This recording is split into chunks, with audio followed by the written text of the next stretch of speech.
than I thought. But thank you, Adrian, for having another laptop that I could use. That's so awesome. This is it's beautiful. We'll not talk about what's on the back. So, how was lunch? Did everybody get a chance to eat? Very nice. Very good. Well, thank you for coming to a reporting talk. I always wonder when I submit this, like, is it going to get accepted? And if it does, is anyone going to show up? Because who wants to talk about writing at a hacker conference? All of you guys do. It's fantastic. Thank you. Right. Woo! So I'm going to be struggling with a laptop I'm unfamiliar with. My name is BB. I'm a pen tester at Black Hills InfoSec. I've been testing web apps since like 2007 or something. How many of you are pen testers? How many of you read things that pen testers write? All right, so the first group of you that raised your hands, I'm going to have some things to teach you. And the second group, I'm going to have some things that you must now insist on in the reports that you get from your pen testers, because crappy reports are bad and need to stop. I started out not in security, not in even computers. I started out in art. So I spent a lot of time learning how to see things and learning about like composition and what makes something attractive and how to direct people's attention visually and that kind of stuff. So I want to share with you some of the things I've learned from that background that I think help with reporting. When you do a pen test, it's fun, right? I mean, that was in the program, right? The whole point of pen testing is to have fun until you do it for a job. And then the point is no longer to have fun. The point is to get paid and to get hired again. And the way you do that is by having an awesome report. The report is what you're producing. The test is how you get there. I believe that the report is more important than anything else you're doing during the test. You can have a mediocre test with a really good report that explains very clearly all the things you found, even if you missed some stuff, even if you misunderstood a few things. A well-written report for a mediocre pen test beats the pants off of a crappy report for an awesome test, because it needs to be actionable. This is the thing that lives on after you've moved on. People are going to have this report, and the better your report is, the less likely they are to call you to explain things in the future. So the playing is fun, right? And there are people who are actually paid to play. LeBron James, we're in Cleveland, right? So I had to have LeBron James somewhere. He gets paid to play, right? No, he does not get paid to play. He gets paid to win. He gets paid to get people's eyeballs. He gets paid for other things. The playing, nobody cares if he's having a good time. The result is what he's paid for. Your result, your report is what you're paid for. It's not the test, it's the report. The reason your report is important is, like I said before, you don't want to have to follow that report around for months and months explaining to every reader what you meant by this screenshot or why this thing that you're calling out is important and they should care about it. The report is going to live forever. It's funny, actually, sometimes on repeat tests, sometimes we find the pen test report archive in people's environments and we see pen test results from 5, 6, 7 years ago. So they do live on forever. I know that from experience. People are going to make decisions based on your report. That's why they hired you. They hired you so that you could help them make decisions. So you should clearly state what you think is important about the test. You're the expert, right? Whether you feel like it or not, they hired you as the expert. They need to know what your opinion is. You need to express it clearly. The people that make the decisions tend not to be the hacker type, right? You have the guys in the corner office. You have the people who come in dressed with suits and ties and skirts and things. The people they have different priorities than you have.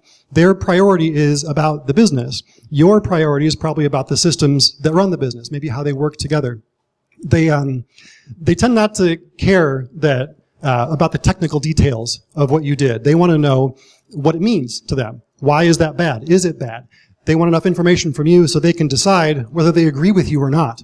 You can think something is horrible, and they might say, yeah, it's horrible, but we're not fixing it. They need to understand the context so that they can make that decision wisely with the context that they have.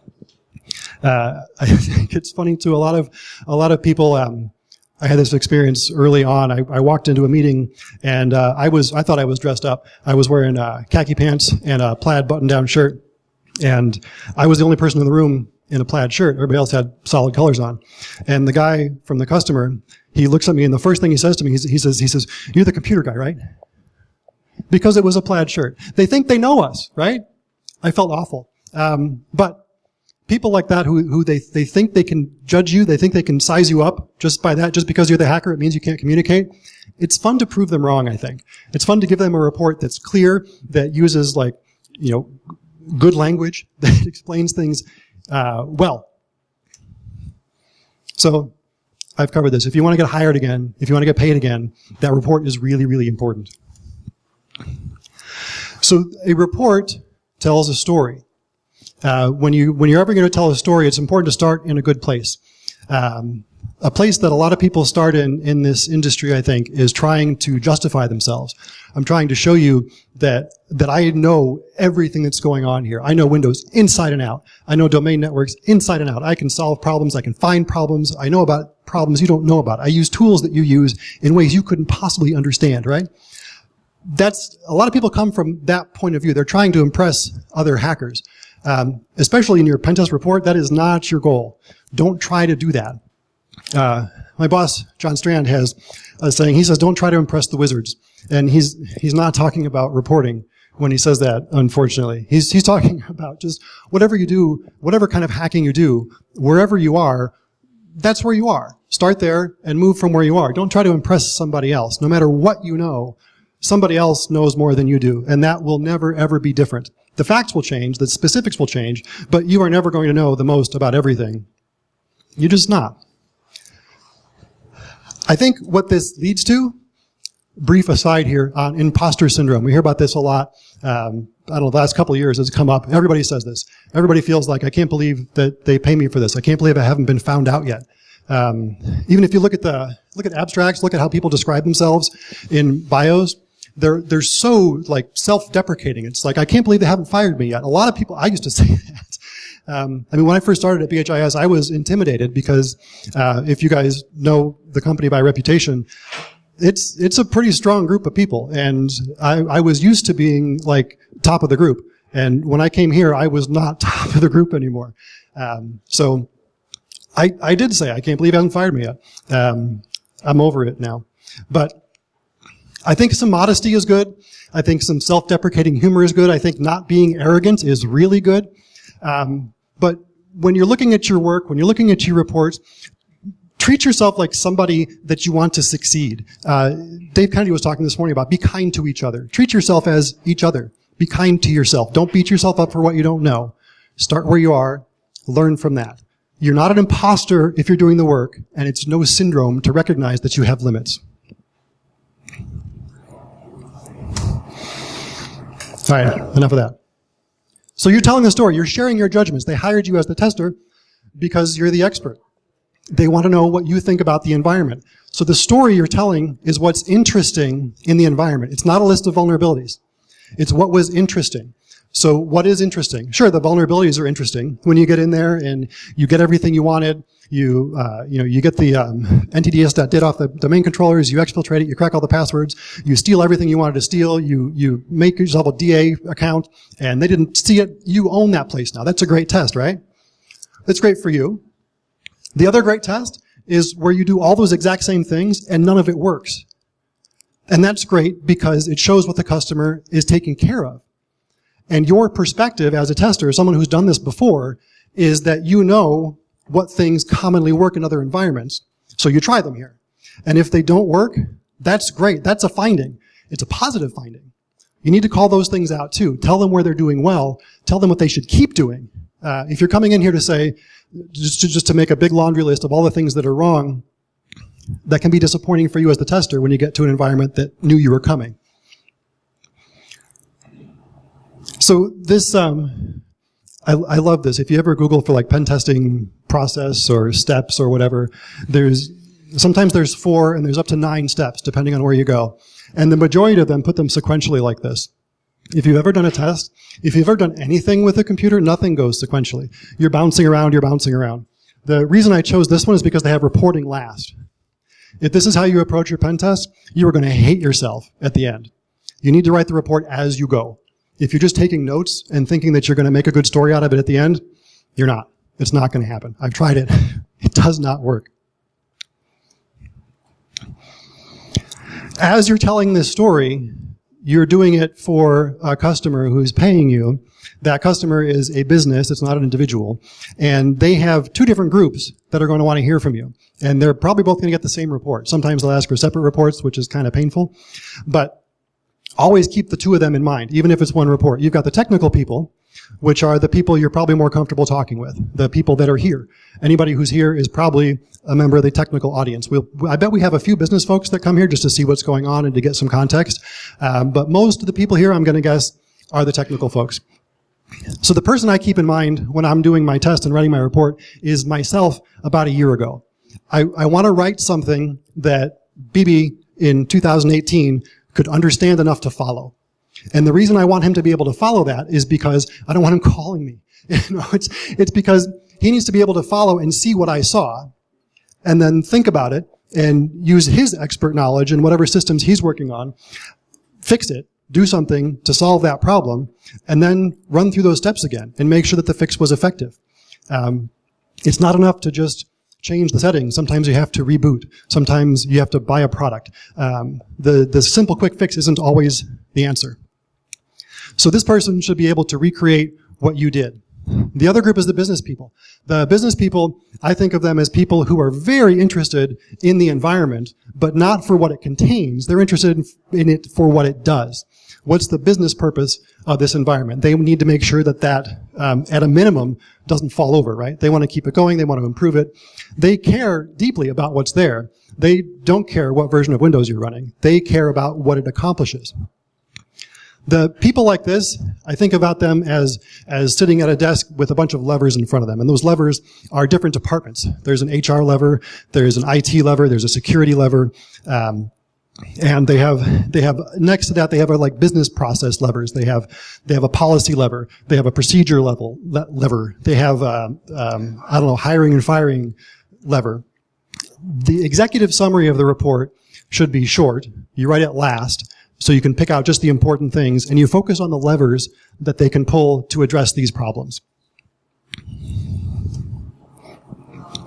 So I'm going to give you one quick story, one quick thing you might find in a pen test, and how you would describe that to those two different audiences. So it's a network pen test. You compromised the domain controller. You were able to exfiltrate all the hashes. You cracked 85% of them. That's your finding. You describe this to the technical person so that they can steal the hash passwords, exfiltrate them out of your environment, and crack them. They may not have all the equipment. They might not have the 812 GPU system Dave was talking about this morning. But show them the commands that you ran so that they can do these same things. And equally important, tell them when so that they can go back in their logs and they can see, oh, this is when it happened. We did record that event, but we didn't alert on it. Maybe that gives them something to actually act on. For the business audience, don't say hashcat. Don't say ntds.dip. Don't say hash. Tell them that you were able to get encrypted passwords for the entire user base. Tell them that you used some tools offline and you cracked 85% of them, which means now you have passwords. You can impersonate 85% of their employees. Tell them that their password policy is bad. Don't tell them their users are picking bad passwords. That's a fight you're not going to win. The reason people pick bad passwords is not because they don't care. It's not because they're dumb. It's because the system lets them choose bad passwords. The majority of people in the environment aren't going to spend more time than it absolutely takes to come up with a new password when it's time to change their password. They want to get back to work, right? That stupid change your password prompt, everyone hates it. I hate it. So the way to solve it is to just don't let them pick bad passwords. This is the lever they can control. The lever that says change the way all of your employees think about security, that's not a lever. Password policy, that's a lever. And then also point out where your actions could have been detected or blocked. So why was your domain controller uploading 5 gigabytes to the internet? That's something they could detect, right? This is what I'm always going for. This was a well-timed thing for me when I was first putting this talk together. I did a web app pen test, and I felt awful about it. It was a web app that was clearly written in like 1997. It was written in Perl, which nothing wrong with Perl. You need to stop picking on Perl. It's fine.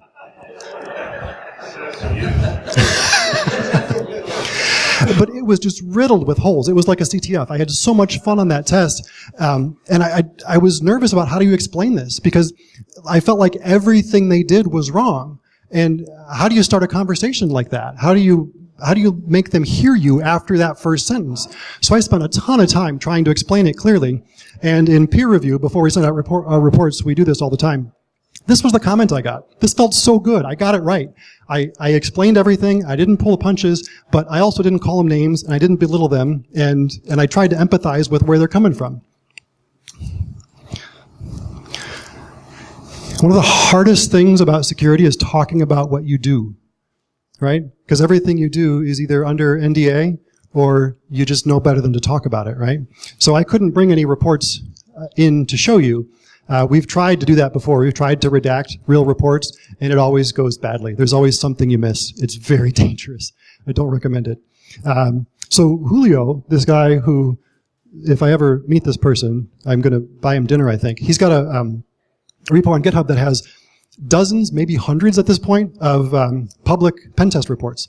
Most of them are not like whole environment reports. A lot of them are focused on individual applications, like you'll see some from like Cryptocat is a common one. Lots of people like to test that and write reports about it. Anyhow, I'm using his repo to show you some examples of things that are good, things that are bad, things you should be doing in your report to make it more actionable. When you're communicating, there are different things you can do. One of the things you can do is you can inform the reader, right? The whole purpose of writing is to communicate, to share information. So here is a section of a report from NCCGroup. They did a test of Keybase, and here is one of their findings. They show you very clearly what. It's a weak password policy. They show you where it happened. They show you the 2 source code files that are at play in this. And then the impact. They tell you what they think about it. So this is fact, expert opinion. This is what we found. This is where we found it. This is what we think about it. This is a little bit further down on the page. If you can't read this, don't worry. The words don't matter. They're continuing with the same thing. There's a claim at the top. The claim says when a user wants to change their password, they can choose a password 6 characters long. That's their claim. They provide evidence to support that claim. More source code from those files they mentioned above. More evidence, more source code. And then there's a discussion at the bottom. So these are facts. And then at the bottom, they have our expert opinion about this is what's bad about it. This is why we think it's a bad thing. So you're giving the reader enough information to understand where you're coming from, and they're free to disagree with you. They can say, yeah, I see what you're saying, but we have other controls in place, or whatever. They don't have to agree with you. Your job is not to convince them that you're right. Your job is to convince them of the facts in their environment and provide your analysis about it. Cure 53 did Cryptocat.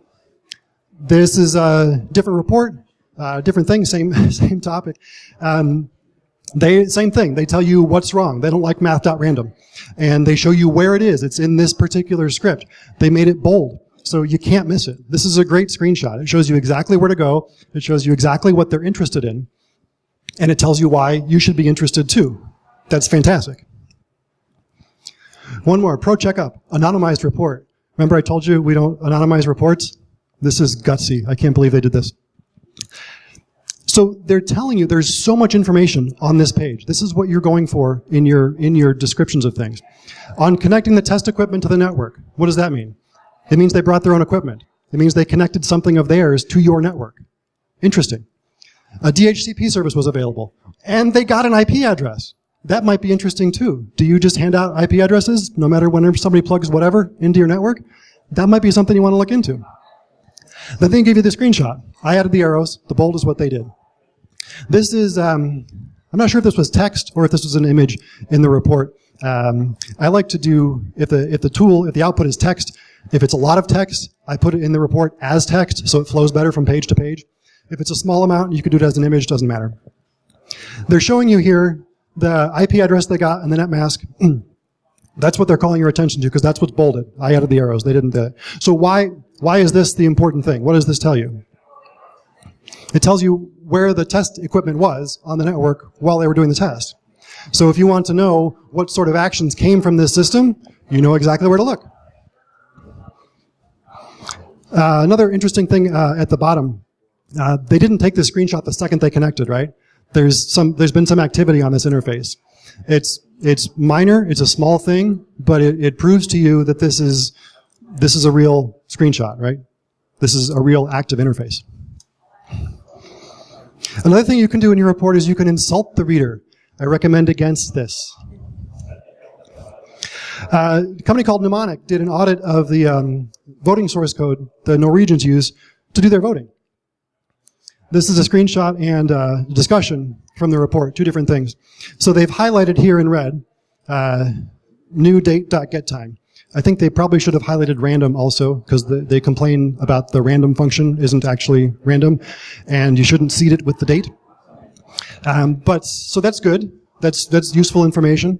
But the caption, can you read the caption? It says blah, blah, blah, and then it says, why is a crypto class using an insecure random generator? Do you think that's a good place for a rhetorical question? It's not. It's not. It's bad. It assumes that the reader knows the answer, and it assumes that they probably should have known the answer before they wrote the code, right? So it's easy to be insulted by that, I think. Maybe I'm sensitive. They're a little bit weaselly in the words, too. They say, interestingly, they say, it seems dubious, they say, it might be this, it might be that. It's better to focus on things that actually are. Don't say an attacker could do this. Say, I did this. And if you can't take it all the way through for timing reasons, whatever, explain that. But try to stay away from, I think this bad thing could have happened because of this. Say what actually happened. That's more interesting. Another thing we do in our reports is we disorient the reader. This is where if you don't keep your audience in mind, this is super easy to do. And in my opinion, this is the main reason why I always want someone else to read my report before I publish it. Because by the time I'm done with my test, I've been knee-deep in this thing for 4 days, 5 days, a week, a month. I'm so close to it now, I don't know what I'm assuming anymore when I'm writing stuff down. I think that's what happened with this one. This report is, it's 7 pages long. This is page 1. There is no introduction. This is the introduction. It jumps directly into, so here, it tells you open source Bitcoin exchange. All right, that's the introduction. And then he goes on immediately to talk about this high severity issue using OmniAuth, Weibo, OAuth 2Gem. It's vulnerable to state fixation. Okay. Okay, let's say it is. Where is that? Is that in my application somewhere? What are we using that for? Are you sure you're looking at my thing and not something else? And then he goes down at the bottom, and there's a fragment of HTML down there. And if you test web apps, and if you know what state fixation, session fixation is, you can probably figure out what that's doing, but wouldn't it be better to say what it's doing? It just comes out of nowhere. That's not a document that you could load. That's not a complete anything. I think whoever was doing this test was so close to it, he knew that illustrates it. It does. But it doesn't give enough context for the reader to get. So page 6, here's a summary. And I think the summary is really good. The summary, using the first 2 tricks, I wouldn't call them tricks, but using the first 2 things, they can hijack an account, and then their vulnerabilities they found also in the multi-factor authentication. They could take advantage of that to get into anyone's account and take all their coins. That's really bad, right? This guy had so much fun on this test, don't you think? And I think he did a great job. He summarizes at the end, we can steal coins from any exchange user. And then there's a link. He has a more thorough explanation is available somewhere else. Why would you put it somewhere else? Shouldn't it be in the report? So in his defense, maybe this wasn't his purpose. Maybe this wasn't a report for pay. Maybe this was just something he was writing up. He found a cool exploit. He had a few minutes to write something up, and this is what he came up with. I don't know. I'm not picking on the tester. There are just some telltale signs in here in the report where a little bit of extra time and thoughtfulness would convey this serious information a little better. And then page 7, he says, it's a very secure exchange overall. What? You can steal everybody's coins. How is that secure?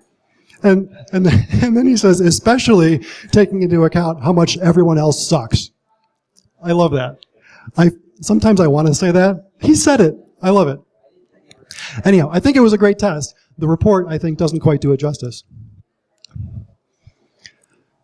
Everything you're trying to do when you write this report, from the time you open it up, to the time you put screenshots in, to while you're explaining things, you're trying to help the reader understand. You are here to be the expert. You are here, they hired you because you know stuff. And your job is to explain what you found, tell them why it's significant. Everything in the report should contribute to this one goal. Screenshots. I could do a 3-hour talk on screenshots. I will try not to do that today. They're illustrations, right? They're not decorations. I hate the way the word decorate has become a word in development now. Decorations are things that are not functional. So if you have an object with decorators on it, no, you don't. They do things. They don't decorate. They accomplish something. So go back to the original word, meaning of the word decorate. Screenshots should not decorate the report. They should illustrate. They should provide something that the text doesn't already provide. Or they should provide the same thing the text provides in a different way, in a visual way. Some people read better. Some people like to see pictures. I like to see pictures. So I'm going to walk you through quickly a screenshot. So we're doing a pen test. It's a web app pen test. It's this web app. We found an issue on this page. Here's my screenshot. Do you see the issue? Now do you see the issue? How about now? Now do you see it? What's the issue? If you click on the little I there, Firefox tells you connection is not secure, and then it gives you the domain name. What is this telling you? It's not really telling you anything, I don't think. It's telling you it's not secure. There are a bazillion ways in which a thing can be not secure. This is only showing you the domain name. A few years ago, Firefox and everybody else, I guess, decided that the address bar should become the awesome bar instead. And they got rid of useful information. If you've used Safari, like on your iPhone, they're the worst. They don't show you anything in the address bar anymore. So this is lacking some stuff. This is what Firefox tells you initially. And if you know what it means, you know what it means. But if you don't, you don't. You can fix Firefox. You go into about:config and you can change stuff. This is one of the things, the first thing I do whenever I install Firefox. Actually, I have a user.js file that does all these things for me now. I make the URL bar show me URLs again. I put the protocol back in. Because once the protocol's gone, it's not a URL anymore. Wikipedia says so. All right, I think that's my last actual rant. So when I'm done, now the HTTP is back. And that's what tells you it's not secure. Oh, you mean there's no S? Got it. I know what that kind of insecurity is. So we started with this, and the reason I put this up here is because this is the kind of web app screenshot I see in reports all day long. Rule of thumb, if your web app screenshot contains all the Chrome from the window, you probably want to rethink it. So not this, but this. See how much clearer that is? Now, you can call me an idiot because why would you need HTTPS for this site? And that's totally fine. You can disagree all day long. But now you know why I'm saying this. And if you disagree, you're disagreeing with the actual reason. And that is totally fine. If it's your site, that is completely your right to disregard what I have to say or to say, you know, I know stuff you don't know, and that's not appropriate for our site. Perfect. We've communicated. You've made a decision with good facts. So in summary on the screenshots, you want two things out of your screenshots. You want them to be helpful and you want them to be clear. So helpful means that it's relevant. It actually has something to do with the specific issue you're talking about right now. And it adds useful information. Not just information. Any screenshot is information. You want to add useful information that is accurate, that is true. So the reason I put the HTTP back in that, because it makes it more accurate. It makes it more true. You want it to be clear also. You want it to be legible, which is what we did when we narrowed in on the address bar. And we stopped scrunching the screenshot. And it also directs your attention. Boxes and arrows. If you don't have boxes and arrows on your screenshot, stop a second and think if maybe you should add them. So I mentioned before I come from art. So for me, helpful and clear are words that are meaningful to me. If you come from a technical background, a math background, maybe accurate and precise are better words. So accuracy, right, just means that it's close. Pi to 0 decimal places is 3. That's accurate. Precision is how many numbers you have to the left of the decimal point. How exactly nailed in are you? So in a screenshot, it's accurate because it shows you the thing that we're talking about. It's precise because it doesn't show you other crap you don't need. So either one you like. Helpful and clear, accurate and precise. Make up your own 2 words. Let's look at a couple and see what you think. Cryptocat again. We love Cryptocat. There's 100 reports in that repo about Cryptocat. So here's a screenshot from the Cryptocat report. There's no caption. There's some words below it. The words, I'm not sure, relate to the picture. The picture, it has the word evil in it, so it must be showing something bad, but I can't make out what this is showing me. Maybe it's just showing me that I'm looking at Cryptocat. Maybe there's something in here that will help the developers confirm that, yes, that actually is Cryptocat, that's my thing, you're on the right track. So maybe it's good for that, but I don't know what else it's showing me. Mailvelope. Almost the exact same thing. There's a caption here. The caption says we're showing you the attacker's point of view. Good. That's a good thing to show because the person who's reading this is not an attacker. Their point of view is a different one than the attacker is going to have. So what is it about this that makes it the attacker's point of view? What does the attacker see here that you or I might not see? I think it's got something to do with this, but wouldn't it be better if they told me? Put a box around it, draw an arrow? I could be wrong about that. I don't speak German. PHPMyAdmin, NCCGroup, they have a bunch of reports in here, so I'm very grateful to them also for letting us look at their reports. This is talking about session fixation, so you visit the website, you get a cookie, you log in, the cookie doesn't change. That is session fixation, right? So they're describing it, and that's great. This is a great explanation of that. But don't you think a screenshot might help a little bit more? If you had a screenshot that showed the setting of that cookie, maybe 2 screenshots, one before you log in, one after, that shows the cookie's the same. Maybe you don't need 2, maybe just 1. But the 1 gives you a little bit more context. It would show you when. There's a server header in the response usually. It's going to have a timestamp, right? There's, you'll see the URL they're testing from. That's helpful. You'll see what the actual cookie is. You'll see what other cookies might be involved. So maybe, just maybe in your application, maybe you don't use the PHPMyAdmin cookie for authentication. Maybe there's a different one in that same response that does change. So you can answer a lot of questions by having that screenshot in there. I think NCCGroup doesn't do screenshots. Looking at their reports, they don't have them. So they've made a clear choice that that's how they're going to do their reports, and that's cool, and they're very consistent about it. I would have screenshots. ProCheckUp Anonymized report. One more. The caption is above. Whatever, that's fine. But it tells you what you're supposed to be looking at. It says, we got in as local administrator. And to prove that, here's the entire Windows desktop. All we need is the thing that says administrator there. But even that could be wrong, right? You can have a user called administrator who doesn't have admin rights. So this screenshot is way too big in the sense that it covers too much ground. It's too small in the sense that it's hard to read the text. And it's also incomplete. It doesn't prove you're administrator. It also, I just noticed the other day when I was running through this talk, it also doesn't tell you what system you're on. So the caption says 10.10.10.210. The screenshot itself, nothing. So as with browser Chrome, if you're doing a screenshot of an entire desktop, stop a second and think, maybe there's a better way. Now, to keep going, same test, good things and bad things in the same report. They bolded things here. They're on a system, logged in as root, they SSH to Spike, and they get logged in. What does that mean? What are they logged in as? Root, right?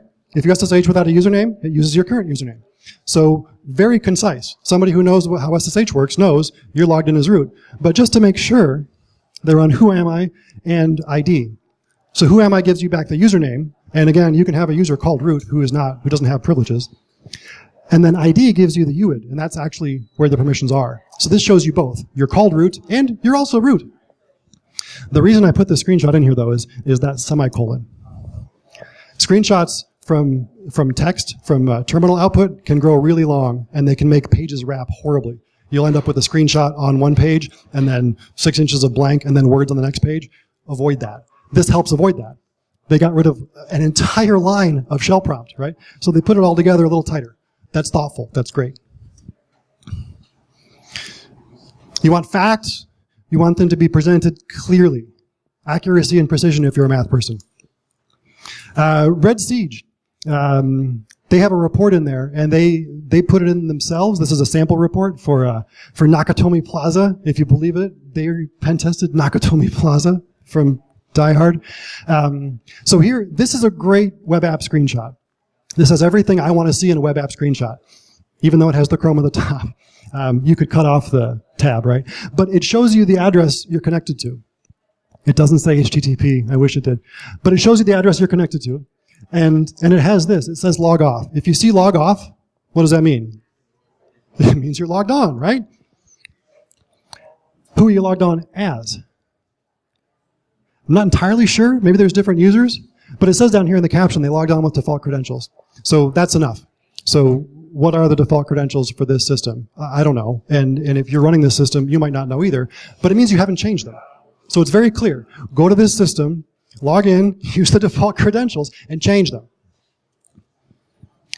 Same report, text-based output. There's a lot more that could have been in this screenshot. But it isn't, because it's not important.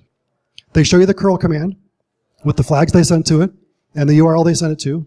And in the response, they've highlighted the one they want you to pay attention to. I'm not sure exactly why they want you to pay attention to that one, but I know for sure that's the one they want me to look at. And it's got a date in it, so they know when it happened.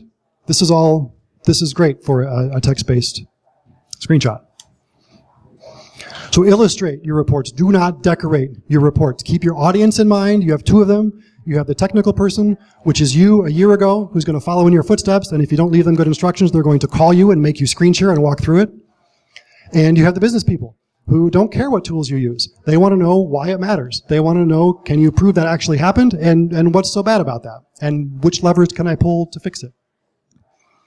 If you have screenshots with the browser Chrome or without something in it, without boxes and arrows, stop for a second and think if that's the best screenshot you can do for that issue. Then we have formatting issues. And this is where the artist and the technician in me fight internally all the time, because I feel the hacker in me feels like the font shouldn't matter, right? I gave you the information. Can't you make up your mind? Can't you read it? But it does matter. It's hard to read something that's not formatted neatly if you're changing fonts every 5 lines, or if you just randomly change fonts. You ever do that in Word? You paste something in and it carries fonts with it from the last place? I hate that. It's distracting. You should avoid it. You can avoid it by sticking it in your template. This is how we do it at BHIS. We have a report, a template, and we open that template. It's got styles defined for the headers, for the bullet points, for all sorts of things. So it's important, but we don't all have to worry about how it happens. It just happens because it's built into the template. You can hire a graphic designer to help you with this. I'll tell you, does anybody do reporting in Word? Does anybody do reporting in something other than Word? What do you use? Jira. Cool. We all would rather use something other than Word just because Word can be so unpredictable sometimes. But get a graphic designer, let them help you come up with a template that works for you. I'll warn you though that graphic designers hate Word more than you do. If you tell a graphic designer you want a document template, they're going to say, great, let me fire up Illustrator and give you an Illustrator document. I don't know what Illustrator is. That's not what I want. It took me a ton of phone calls to find somebody who was a graphic designer and who would debase themselves by working with Word. But it's worth the effort. If you want someone like that, I have someone, and I'm sure she wouldn't mind if I shared her information with you. If you want to try it yourself, Scott Hanselman has a series of videos on YouTube called How to Really Use Microsoft Office. So there's the URL there, but just Google it, really. He's got 4, 5, 6 videos, 7, 8 minutes long each, that show you how to use styles, that show you how to use rulers, that show you how to use tabs, all kinds of stuff. Take a few minutes, watch those, and you'll be much happier for it. I want to go back to the Red Siege report and show you a couple things that didn't fit very well into the screenshots. Again, this is from that same repo, and let me figure out how I'm going to get there.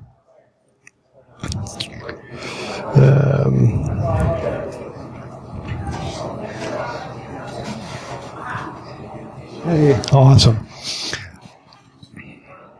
So, shut up. So here's their report, and look how clean it is. There's not a lot of extra crap in there. So this is just one example. You know this one. You know that Microsoft Word can generate table of contents, right? It can do lots of other very similar things. If you on your next pen test, take 3 hours and spend the effort on Microsoft Word that you would spend on the pen test. Dig into Microsoft Word. Figure out how that sucker works. and those 3 hours will pay you back very, very quickly, trust me. So they have their executive summary. This is the summary for the executives, right? It's short. It's 2 columns. The rest of the report is not, so it stands out. It's got a graph. I'm not insulting executives by saying they love graphs. They really do, and for good reason. There's a lot of information packed into that graph. People who like graphs will tell you don't use pie charts because they're kind of misleading with the area. There are better charts to use, but having one there is a great idea. That's something their eye's going to go straight to that, and they're going to say, ooh, we're mostly green, but there's some red. So we probably have some things to worry about. Here is the headings they use for each of their findings. This is, in Word there's like heading level 1, heading level 2. That's what these are. They're defined as headings. So you just make it a heading, it does all that formatting for you. It does the reversing, it does the color. We like to use red for bad things, we like to use green for good things, or they're not good, right? They're just not as bad. I'm still not sure why green means low risk. It should mean no risk, shouldn't it? Anyhow, and yellow's in the middle because stoplights. So the trouble with this is anyone here colorblind? Do you know what the most common form of colorblindness is? It's red-green colorblind. If you have that condition, these all look the same. You can't distinguish those colors. There's, you can also Google for this. There are ways you can simulate that. There are websites where you can go and you can upload this document, and it will render it for you the way that people with various kinds of colorblindness would see it. It's amazing to see. This is totally useless for them. But it's also useless if you print it out, right, in black and white. People still print things, especially executives. They still print things. The executive summary is 3 pages. Why not print that, right? Print it in black and white, you lose all that data. But look at what they did. Red is red with a bang. Orange is solid. Yellow is half full. Print this in black and white, you can still distinguish them. So they've thought about their audience. They put some time into it, and they automated it. It's all part of the template. Nobody has to copy and paste those circles. It just happens. How am I doing on time? I think, all right, 7 or 8 minutes. All right, that's enough, I think, from that report to show what I was talking about.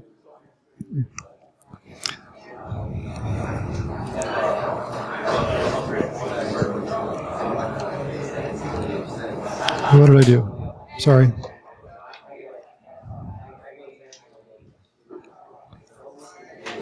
There we go. All right, so you don't have to make an art project out of it, but you can make it pretty. The person, I talked to the person who designed that report, Tim Medine from Red Siege. He's a pen tester. He's a very technical person. He did that report himself.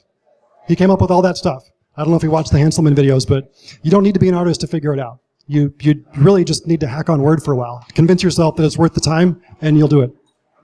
The good formatting focuses attention on the things that you, as the expert, want the reader to look at. So the formatting does that, the boxes and arrows do that, the screenshots do that, well-cropped, good-sized text. The more of it you can put into the template, the less you have to worry about it. Worry about it once, put it in the template, you're done.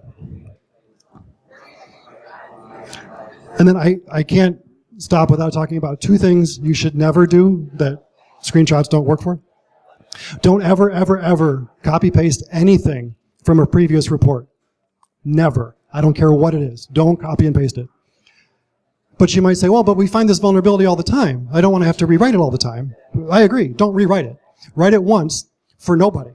Write it once generically and save that somewhere. And then when you need to use it, pull it from there and stick it in your report. For the next report, pull it from that same safe, clean archive with no customer names in it and paste that into your report. Reuse the content, absolutely.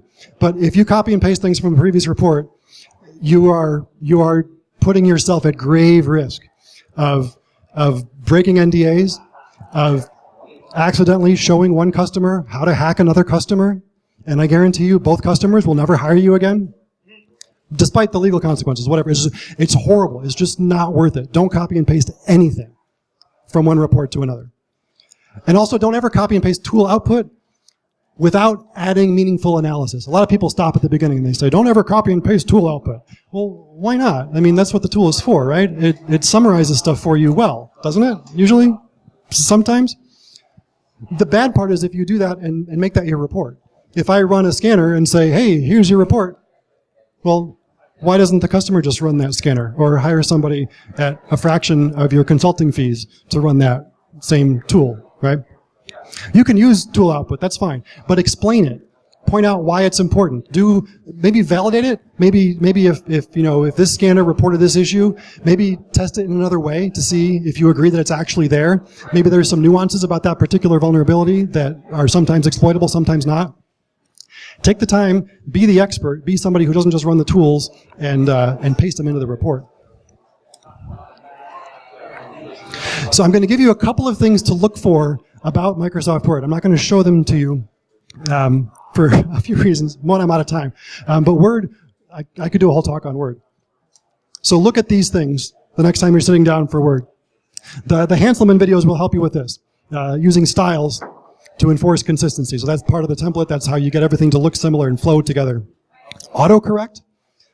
Anybody use Vim? Anybody use text editor that has or text expander where you type an abbreviation and you get a whole word? You can do that in Word. The same facility that corrects your typos can change anything into anything else.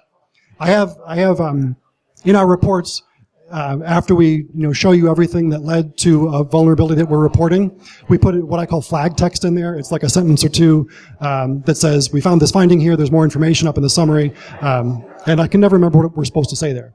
So it's 4 or 5 lines. There's some formatting in there, there's some italics, there's some stuff in there. So I type that out the way I want it, select it, copy it, go into the autocorrect dictionary, and type in your abbreviation. And now you get all of that whenever you type in your abbreviation. I use macros for legitimate purposes. So in our report, the colors that we use are part of the background, and they're not images like they are in the Red Siege report. So what exactly is the code for that color? Which red is it again? I don't know. It's a macro. I put my cursor into the table and I run the macro, and it looks, oh, H is this red, I is this color. So you can use macros for for legitimate purposes. A custom dictionary, just to get rid of those red squiggles underneath the names of like Metasploit is not in the dictionary by default, right? Add those things. And if you really want to get into it, normal ... There's a file on your file system called normal ... And when you go into Microsoft Word and you say new document, it opens a copy of that. So you can make that whatever you want. You can put your macros in there, you can put your styles in there, you can put anything you want in there. And when you open up a new document, you get them. Only have to do it once. So Google those, and when you sit down to hack on Word for an afternoon, spend some time on those. So I truly believe that your report matters more than your hacking.